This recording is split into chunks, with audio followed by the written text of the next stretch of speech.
Hi, welcome to another edition of Mental Health Mondays, brought to you by Saving Grace Community Church and Grace House Cincinnati. Joining me once again as our co-host, our partner in crime, Dr. Quentin Moss, Chief Medical Director and founder and CEO of Modern Psychiatry. Good evening, Dr. Moss. Hey, good evening. Glad to be here again. We hope and pray that this Monday is treating you well and that all your patients are well because of your care and they're now delivered and healed. You can now put an out of business sign if you like. Yeah, yes. We're continuing in our discussion from last week, Dr. Moss, since I lost my baby, and talking about loss, but specifically those who have lost spouses. One of the things that always is so real for me when I preside over wedding ceremonies, I tend to like the traditional vows. When we come to the part till death do us part, and many couples, when they say "I do," though they utter those words, and though those words are part of the vow ceremony, that reality uh, for many is years off, and you never think that it's going to come to bear. Mhm. But very often, in many cases, particularly during this period of pandemic, well, that reality has come, that disease has separated couples. And we talked last week about the physiological and the mental effect that loss has, and the fact that some people really do die of a broken heart. Mhm. Can we revisit that a little more in terms of biologically and physiologically what happens when a person uh, dies within 6 months after their spouse? There are a lot of changes, unfortunately, that take place in the body when people have acute grief. We know that the heart has changes to how it beats, its conduction of electricity, and even its ventricles start to change. And some people develop a sense of heart failure as a result of significant grief. So we have people who have mentioned people dying of a broken heart, but really what's happening is that the heart is failing as a Mm, result of the grief and the inflammatory markers and the changes in various chemicals in the body. We also know that the brain changes with grief. mm, We like to have big brains with lots of wrinkles. That's how we know it's healthy. But the brains start to shrink in size when people are stricken with grief.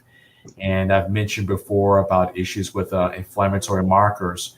So people have different inflammatory processes that start to occur in the body, which may affect the heart and other organs. So, there's a great risk of death. For males, it might be, 22% increased risk of death during those mm. times after they may have a spouse to pass.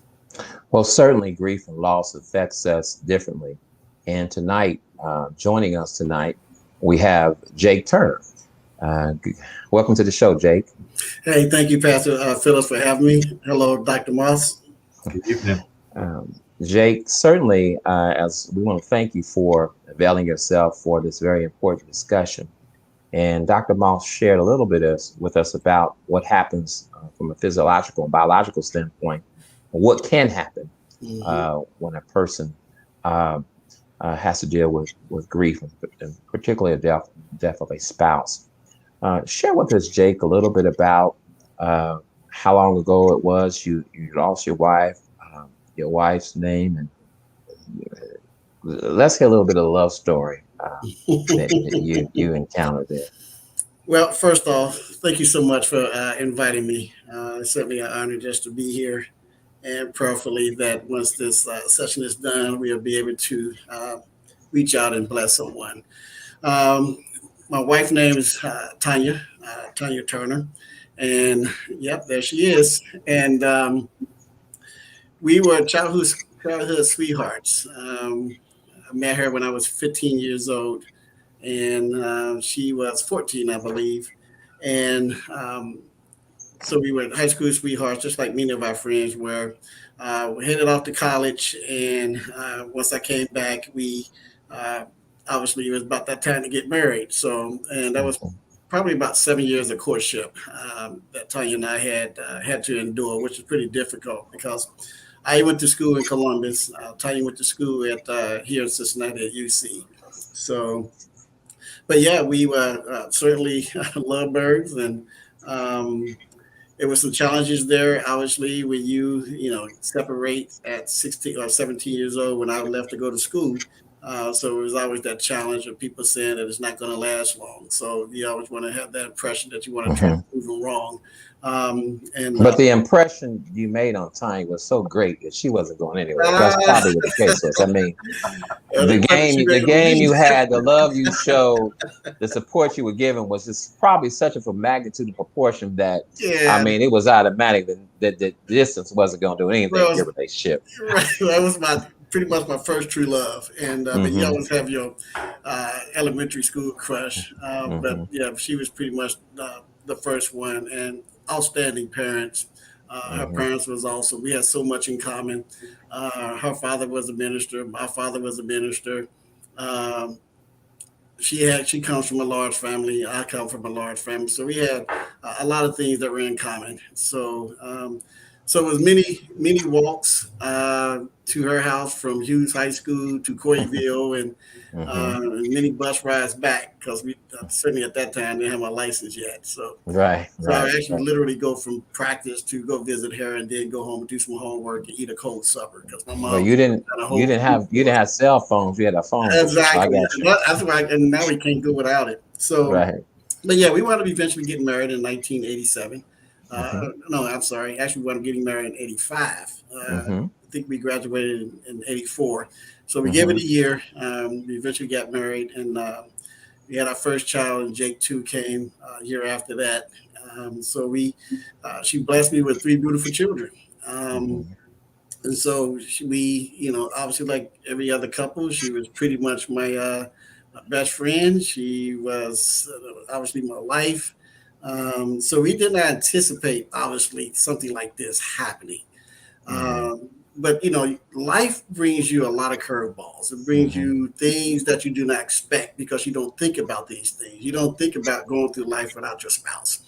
And because you think this is going to last forever. We had in mind that we're going to grow pretty much old with each other. So, but God had a different plan. So he interrupted that plan. And it came at a time after I retired. And 3 months later, or 4 months later, 6 months later, I wound up eventually losing Tanya. So, but Tanya, we realized probably about 13 years ago, 14 years ago now, or maybe longer than that, that she was born with one kidney, nothing that she had control over. I mean, we did not know this until one day she was walking in the park and wasn't feeling herself. And we wound up going to the doctor, and they ran a series of tests. We couldn't really find out what was going on at the time. And kind of found out she had one kidney. And we were saying, come mom and dad didn't share this with you when as you got older. But they did not. So we found out. And so we did whatever we could, obviously, to see if we want to look into getting a kidney transplant. And Tanya, who was also a caregiver, she wasn't interested in doing that. So, so just to kind of let you know, when you said the love story, so I kind of went from a boyfriend to a husband to a father, then eventually to a caregiver. So, so I spent, my life was pretty much, keeping Tanya here with me. So when she eventually had to go on dialysis, there's different ways, different methods that you learn so much about the kidney. I mean, it's a small organ in your body, but it has a huge responsibility. So, because it makes everything work, it keeps everything in line as far as protein and calories and things like that, calcium. So, after,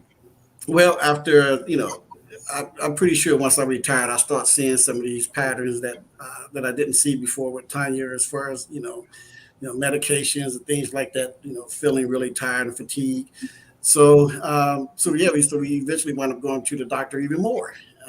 So as a result of that, she spent a great deal in the hospital, about 2 months. And so then the inevitable happened. So we were doing everything we could to provide the best possible care for Tanya. And but God, like I said, interrupted the plans. We've already shared that we fulfill all the marriage covenant till death do you part, for richer or poor, because I certainly was not a rich guy. So, I know she didn't marry me for my money. But yeah, we fulfilled every bit of the marriage covenant. How was it for you that day when you felt that the end was imminent, that it was closing in on you? Yeah, it was tough. And how difficult was it for you to see her decline? Yeah, it was tough. When you, as you just showed the pictures, when you see that woman, turn differently. I mean, not only did physically did she change, but also emotionally she changed as well. So, and her patience was short with the kids. So that was difficult. That was difficult for me, and I kept a lot of these things away from the children. So because I didn't want, they pretty much doing their, living their own lives, and I certainly didn't want to burden them with that. And so that was probably the most difficult thing I had to endure in my life, because here it is. This is a woman that you pretty much already know basically all your life, been through good times, bad times. I mean, the decease of her parents, my brother, her brother. That was probably the most difficult moment in my life. And I kept saying to myself, Dr. Moss and Trevor, was, why me? Why have I been the one to be selected? What is it that I have done in the past to say, Father, I am going to snatch everything away from you? And you're going to have to probably suffer a little bit. And I gave you her for 55 years. And for me, that's very young. And I was like, it was so difficult. I mean, I was crushed. And I'll share with you some other things. I think Dr. Moss was talking about emotionally, some of the things that happens after that. Because I really didn't have time to grieve. Because once she transitioned, it was myself that had to really much make the arrangements. And it was right at the time where I was actually being called back to work part-time at the same job in which I retired from. So I asked pretty much for her permission to say, hey, you think I should go back? And she was going, well, it's up to you. But I'm pretty sure she wanted me to go back, because I think staying at home, at least until I found something different, was probably getting on her nerve. But we didn't even have that chance, because my first 2 months, we were at home. We were, everything was going great. But, after that third month or so, that's when things took a spin for the worse.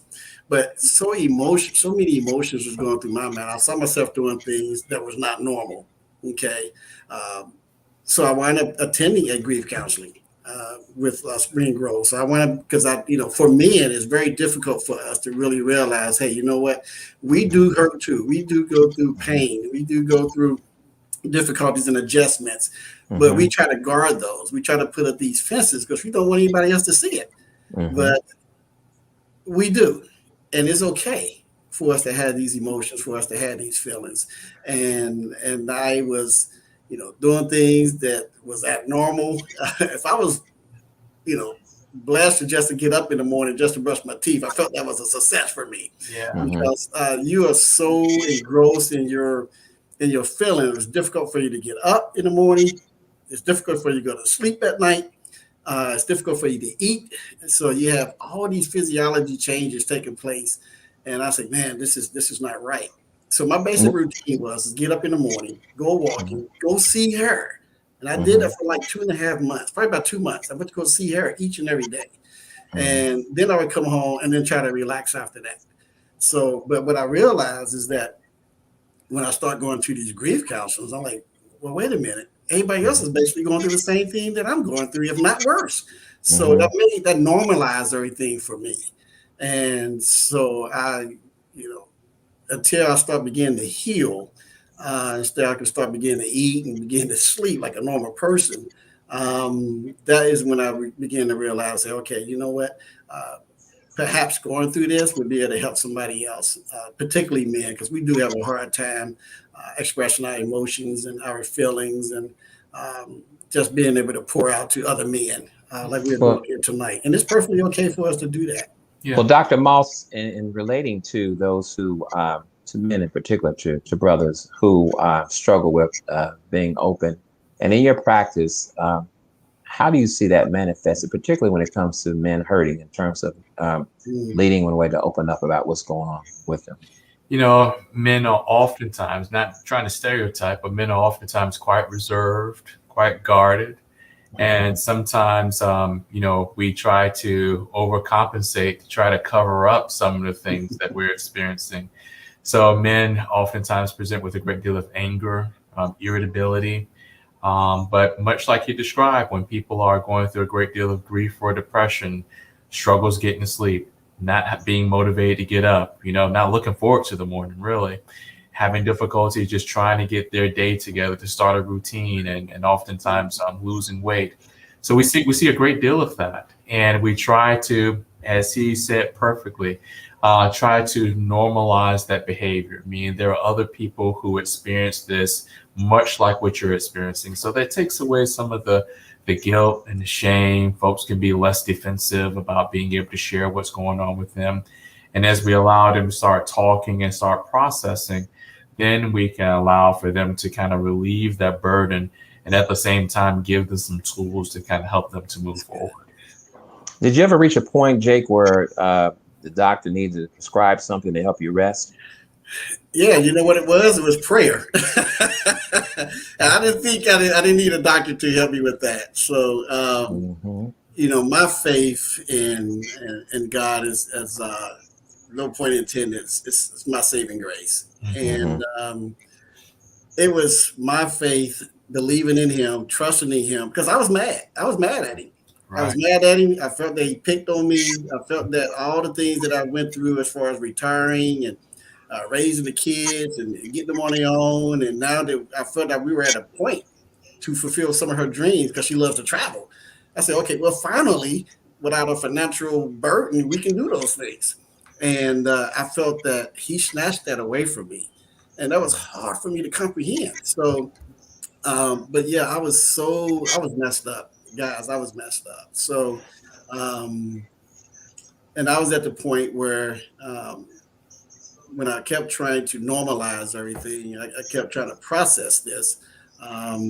I realized, I said, hey, you know what? My faith in him is going to be stronger than what I need to do. I had to try to be strong for the kids. And then at the same time, Dr. Moss and Pastor Trevor, I was actually going back to work. So that helped me.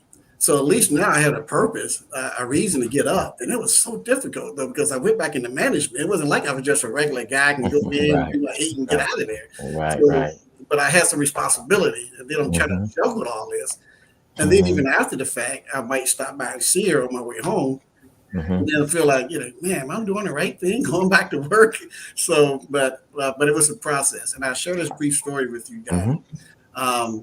We had an assignment to do, and so I did an email, and I wrote up my assignment, and I sent it out like 2:30 in the morning.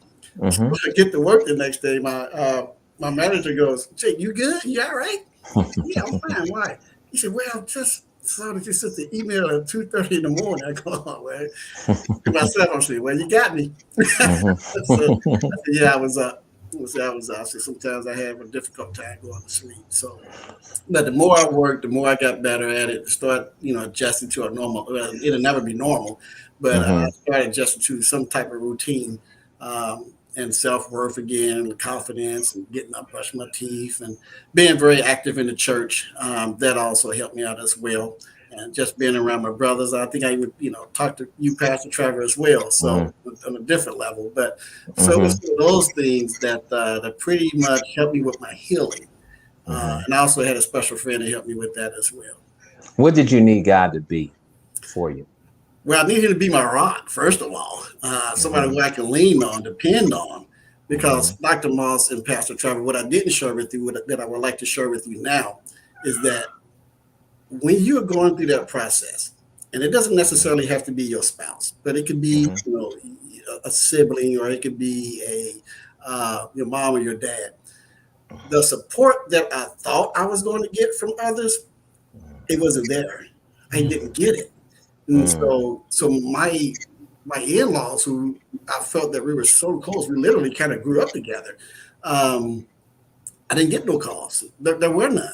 So, and as you said, Dr. Miles, I'm starting feeling kind of guilty. I said, that's something I did wrong.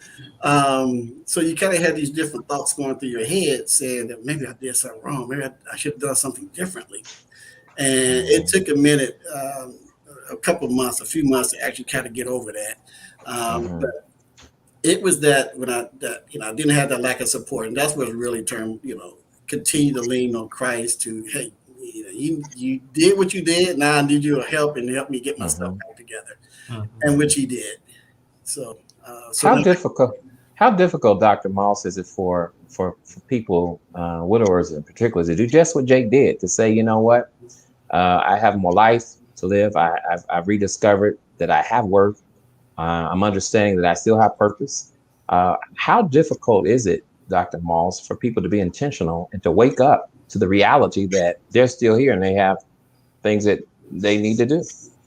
I think the first part is understanding that, grief is a process. If they know that there is a certain path and a journey that they have to take with this, then they know that at some point, we never get over anything like this, right? But I have a path in which I can kind of make my way through it. So if people understand that at some point, I may not be able to cry. I may not be able to have emotions. And at other points, I may have think, what could I have done differently? I should have done differently. I should have said this, or I should have had this intervention with the doctor. Or this period of depression that he describes, not wanting to get up, not wanting to brush your teeth. Seems like a very simple thing, but when you're heavy like that, it's hard to do. But this anger thing, angry with God, angry with the doctor, dare you pass the doctor in the hallway because you may say something, right? Because at some point it's their fault. But then that all comes together to a place where you start to accept this. And once you get to a place where you can accept this and you can look at the life that is no longer here, and now you can reflect on the good that was with that life and not just the pain that's associated with that life not being here, people can then start to move forward.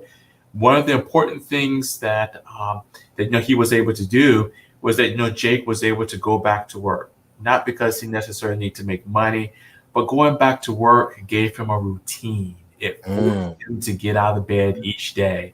And for 6 to 8 hours each day, he had to be someplace with structure, and the brain responds well to that. And then he got stimulation from other people. It wasn't around the grief process. It was about problem solving or wherever it was. But he had this engagement with other people. And we think that those two social constructs of routine and being able to engage with people helps people not to slip into a deeper sense of depression, where people can have despair for long periods of time, losing their ability to function, where then mental health providers really need to intervene to be able to help that person. Because an antidote we do know of depression is to return to normal, to normalcy. And whenever that is, whether it's sleepless nights, whether it's not eating well, or whether it's becoming an introvert, becoming a hermit, if you will, not taking care of yourself, the antidote is to get back on the horse. And that's a blessing. So many people, Jake, in your situation, they think that the life is over. Again, there's no purpose, and that's closed off. What's going on with you socially, professionally? How are you continuing your life in those areas? Well, socially, it's going well. That is pretty much what keeps a man like myself ticking. So, because men, we thrive on self-worth. So, so socially, I'm doing well. And then as far as now, I'm not at the job that I was before. I actually had to switch jobs. But I think I had to do that because I went back to school. So, so now I'm currently attending seminary school, pursuing the MDiv, and because as we've been talking about for the past few minutes, that purpose, which I found when Tanya transitioned, that gave me a whole new light on life. and put myself in a position where I can be able to pour out to others, pour back into others. And that is what did it for me. So, I mean, although I was upset with Daddy and had to lean on him, but he also gave me a newfound purpose. And a lot of people at my age, they don't realize, man, you going back to school? So it's not me. It's that I believe this is what the Father had called me to do. And that is to be able to pour back into people. And I get, I feel great about that because I know when I hit Lolo Bar, I was, at the bottom. I know what it's like to be there. And now I want to be able to lift particularly our brothers up and let them know that, hey, it's okay. It's okay to go through these pain and these different types of depression and emotions. And we just don't, there's a lot of ways where people can deal with grief. But what you don't want to try to deal with it is, maybe hitting a bottle or anything like that, going out. I mean, there's different ways people can deal with it. I just chose a different path. And my path is to be able to pay Christ back for what he had done for me. And that is to put myself in a position to help others, particularly men, let them know, hey, it is perfectly okay to feel the way that you are feeling. And we can be able to freely express those feelings among men. Because as Dr. Moss said, we internalize a lot of our feelings, and that's not good because it comes out in different ways. So it may come out with anger. It may come out with you losing weight. It may affect you socially. So, you have to have an outlet or a purpose to be able to give back. And so those are some of the things, Trevor, that helped me. But I also had a special friend that helped me come out of this too as well. Well, that's a good point there because statistics show that men are able to recover, and men are really to bounce back, and they benefit from having significant others in their life. And without divulging too much your personal business, I guess the general question might be, the safe question might be, do you have the desire to love again? Yes, God had definitely put a special person in my life. And this person prays with me, prays for me, prays over me. She gets me. She knows who I am. So many words, a cry on her shoulder. So, and I never thought that would ever happen again. I never, Trevor and Dr. Moss, didn't think that would ever happen again. So, but one thing I do want to add, there was a conversation that Tanya and I did have when it came to that, because she must have had some premonition that something was going to happen. I mean, women pretty much see things sometimes that us guys don't see. And we had the conversation that something would happen to either one of us, that it was okay for us to go ahead and love again. So we was actually giving each other permission that because we realized we both were relatively young. And I shared with her, well, hopefully I go first. But obviously that didn't happen. So we gave each other our blessings. That if you find someone and fall in love with that person or grow in love with that person, that I would have her blessing and she would have mine. So that what a sense of peace. Wow, that's real love right there. So that made it easy. Right. Because some people think that the love, if we shared last week that you had with your previous spouse, that somehow those memories should be erased sometime, as those anniversaries should just magically just go away. Yeah. And there's no reason to keep those in mind. But that's a marvelous thing that you understand that relationship it was meaningful, but to have the blessing from your former wife that there's still life after she's gone. What a wonderful woman. I'm sorry that I never really got to meet her. I remember meeting you when I was going to looking out on a member, and you were going to see her, and my right arm there, my church administrator was with me, and she explained to me who you were. I said, "Oh, okay, all right," and I remember that. Dr. Moss, as we prepare to close, hearing Jake's story, what message of hope or encouragement would you give to those particular of the male species who may be reluctant to seek help for their healing? Just to be aware that this is, as I mentioned before, this is a process. There is no timetable on this. No one wants to rush this. But if you find yourself that you can't function, you can't fulfill your role as father, or as a person who's employed, you can't seem to function through the day, there's help. And help doesn't necessarily have to be medication, and a good place to start with that are grief groups. Also talking to your primary care physician, who should be well equipped to be able to recognize when things have gone too far, and be able to provide you some extra assistance. But there's ways to help you to get through this process and get through this process safely, so that people can remain healthy, because this is a high risk time after losing a loved one. Yes. Well, Jake, all the words that you have at your disposal and your vast vocabulary, I just want you to think about and leave us one word to describe a person, particularly a person of faith, in facing the reality that their loved one has gone. Well, that's just it. For those who know me, that is my testimony. That's my biblical scripture is Hebrew 11:1.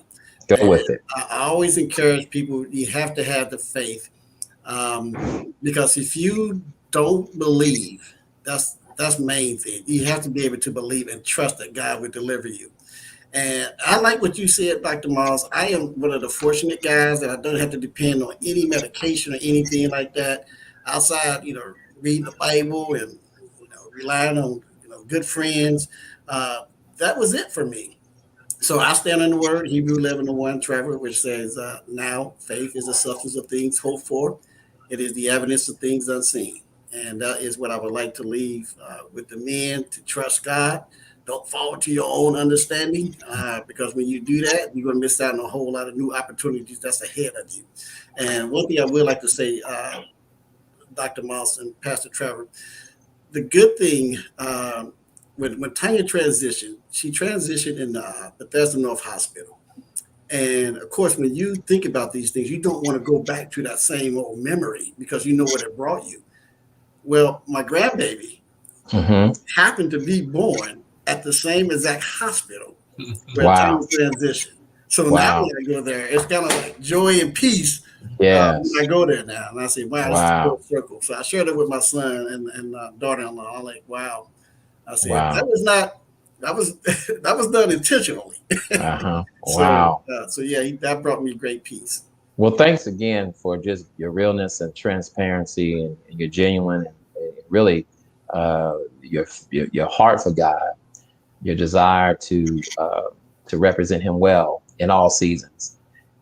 You ought to be commended for that, and I want to thank you for availing yourself today to be an instrument, a tool, and a conduit for those that are similarly situated, who are desiring and need to know that though one life ends, life continues. Yes. And begins, because God is always into reinventing. Yes. He's always into repurposing. So true. And He's always into reshaping. And so we recognize that, and we praise God for you tonight. I appreciate to you. Our guests, again, Jake, thank you, Dr. Moss, and to our viewers, we want to thank you for taking time out of your schedule to be with us. And we believe that you will help today. And we just want to encourage you to share this show with those who may be going through grief in general, because the principles of grief go across all loss. Some of the things we talked about tonight will help you to deal with any type of loss you've had to encounter tonight. So to you, to our viewing audience, we want to encourage you, those who are viewing tonight, and those of you that will be viewing this broadcast in the future, as always, we want to encourage you to feel better, become better, and live better. Good night.